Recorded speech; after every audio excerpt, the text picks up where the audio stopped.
کہ جی وہ ٹانگیں کانپ رہی تھیں اور بڑی گھبراہٹ تھی کہ جی 9 بجے انڈیا اٹیک کر دے گا، واپس کر دو. یہ ہم نے دیکھا ہے، ریکارڈ پہ موجود ہے یہ ساری چیزیں. دنیا وہی ہے جو ایاز صادق صاحب نے کہی تھی کہ واقعی chief of the army staff کو پسینے چھوٹے ہوئے تھے. اور میں آئی کین انڈرسٹینڈ کہ کیوں ان کے پسینے چھوٹے ہوئے تھے. اگر جنگ ہو جاتی تو جنگ میں جانا تو انہوں نے تھا نا، بالکل. خواجہ آصف نے تو آگے محاذ پہ نہیں جانا تھا نا. تو اس وقت اگر جنرل باجوہ نے یہ کہا تھا کہ ہمارے پاس تو ٹینکوں میں بھرنے کے لیے تیل نہیں ہے، تو because he knew the reality. Sir انہوں نے تو 10 سال کے لیے جنگ بند ہی کرنے کی بھی بات کی تھی. 100 سال کی بات کر رہے تھے. اچھا. کہ جیو اکنامکس کی بات کریں گے، ابھی میں بھول جانا چاہیے اپنے ایشوز کو. یہ کیونکہ ان کو پتا تھا کہ واقعی ہی وہ اس قابل نہیں ہے. دیکھیے نا، جنگ اینڈ جو آپ کی ایمونیشن ہوتی ہے وہ سائنس ہے. اب کیلکولیشن ایسا ہم نے ہے کہ بھارت کے پاس کتنا اسلحہ ہے، بھارت کی آرمی کتنی آرگنائزڈ ہے. اچھا، ان کو اپنی اوقات کا پتا ہے کہ یہ تو ٹی ٹی پی کو ہینڈل نہیں کر سکتے، جن کو انہوں نے خود بنایا ہے.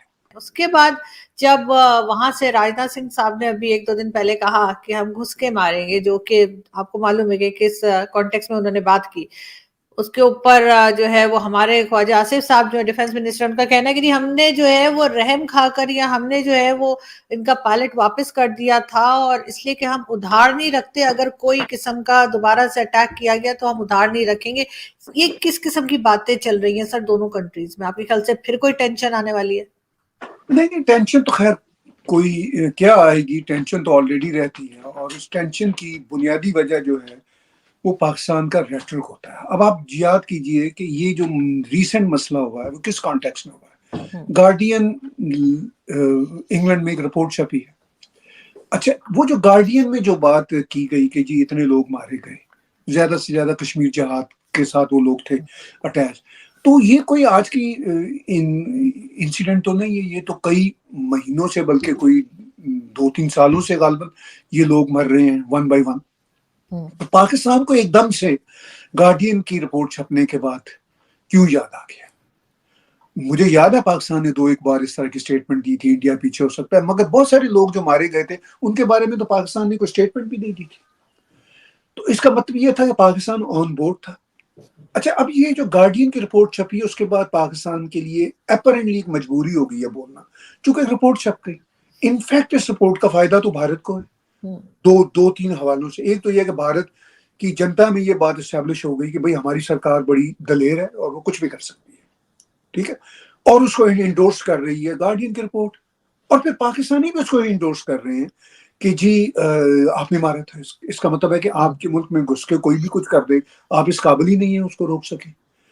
اب آپ نے یاد دلایا مجھے وہ سردار ایاز صادق کا وہ پارلیمنٹ میں ایک کلپ میں نے بھی اپنے بلاگ میں کل رات کو چلایا ہے، کہ جس میں وہ کہہ رہا ہے کہ بھئی میں اور کچھ اور لوگ پارلیمنٹ کے کمرہ نمبر فلاں میں ہم تھے، جہاں پہ چیف آرمی صاحب دین جنرل باجوہ بھی تھے، شاہ محمود قریشی بھی تھے، اور جنرل باجوہ کے پسینے چھوٹے ہوئے تھے، شاہ محمود قریشی نے بتایا، اور انہوں نے پریس کیا باقی پارٹیوں کو بھی کہ ہمارے ساتھ شامل ہو کے آپ ابھینندن کو واپس کرنے کی جو بات ہے اس سے ایگری کریں، تاکہ وہ ایک یونانیمس ہو پارلیمنٹ کا بھی سب نے واپس کیا. اچھا، آپ نے اب کہا کہ ابھی کل ہی وہ خواجہ صادق کہہ رہے ہیں کہ ہم نے خیرات کے طور پر ابھینندن کو واپس کیا تھا. تو خواجہ صادق کا ہی وہ غالباً 18 اپریل 2021 کا کلپ ہے، میرے پاس موجود ہے، وہ میں نے کل چلایا بلاگ میں. وہ پارلیمنٹ میں کھڑے ہو کے وہ خود یہ کہہ رہے تھے کہ ہاں جی ہماری پارٹی، یعنی اس وقت وہ اپوزیشن میں تھے، نون لیگ، پیپلز پارٹی اور پی ٹی آئی، تینوں نے کنسنسس کر کے ابھینندن کو واپس بھجوایا. اور ان کا یہ کہنا تھا، اس کلپ میں نے چلایا اپنے بلاگ میں اور آپ بھی دیکھ لیجیے گا، اس میں وہ کہہ رہی ہیں کہ بھئی یہ جو ابھینندن کی واپسی ہم نے ایک انویسٹمنٹ کے طور پر کی تھی. ہم چاہتے تھے کہ بھارت کے ساتھ ہمارے فیوچر ریلیشن شپ بنے، تو ہم نے انویسٹمنٹ کے طور پر کی. میں آپ کو یقین سے کہہ سکتا ہوں تب بھی وہ جھوٹ بول رہے تھے، وہ انویسٹمنٹ نہیں تھی. یو اے ای کا کہنا تھا، امریکنز کا کہنا تھا کہ اگر آپ واپس نہیں کریں گے تو اٹیک ہو جائے گا. اچھا چلیے ہم ان کی بات مان لیتے ہیں کہ خواجہ صادق نے جو کہا انہوں نے کہا، تو کیا اس کا مطلب یہ کہ وہ انویسٹمنٹ اور خیرات میں کوئی فرق نہیں سمجھتے؟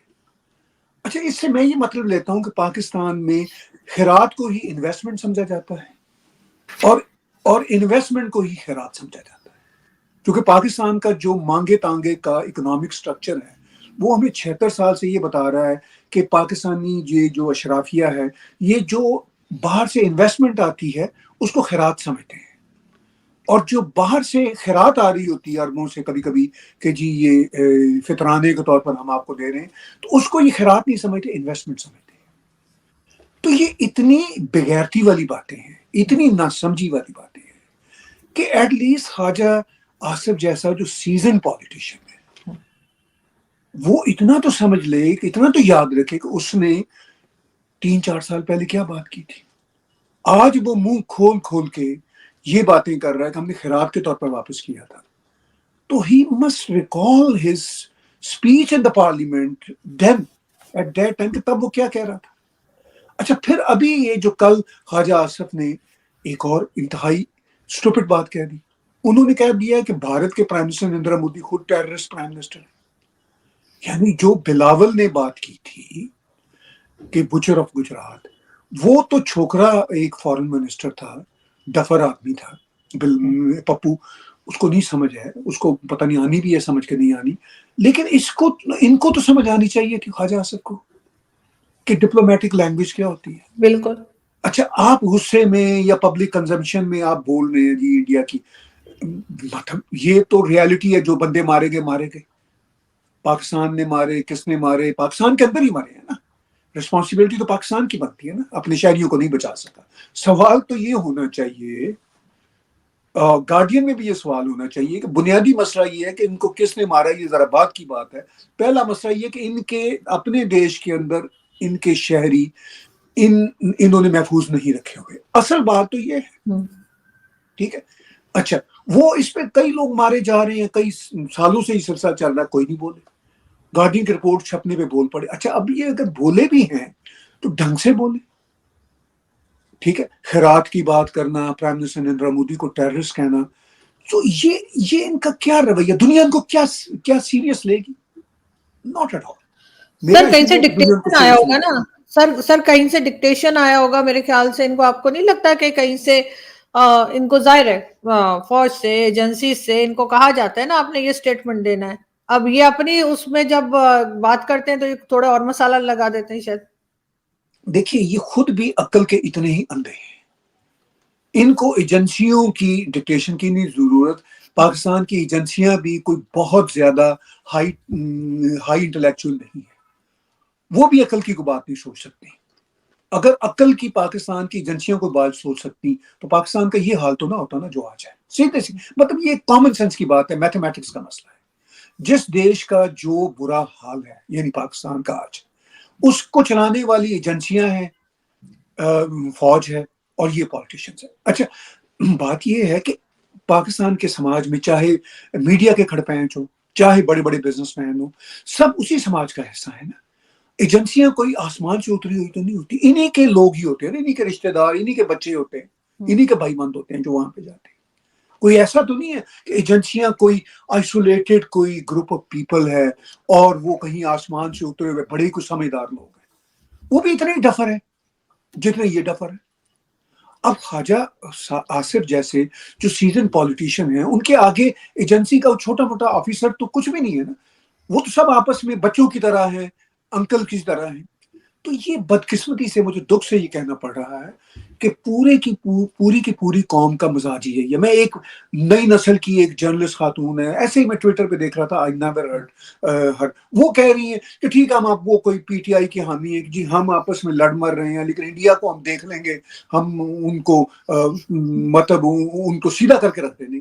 تو یہ جو لالی ووڈ کے ڈائلاگ ہیں، پاکستان کے چاہے میڈیا کے لوگ ہوں، چاہے یہ پاکستان کے کوئی بھی ایلیٹ کلاس ہو، ان سب کو یہ لالی ووڈ کی دنیا سے نکلنا چاہیے اور حقیقت کی دنیا میں آنا چاہیے۔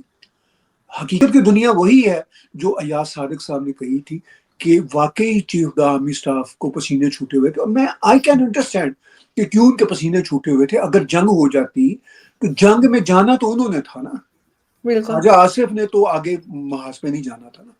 تو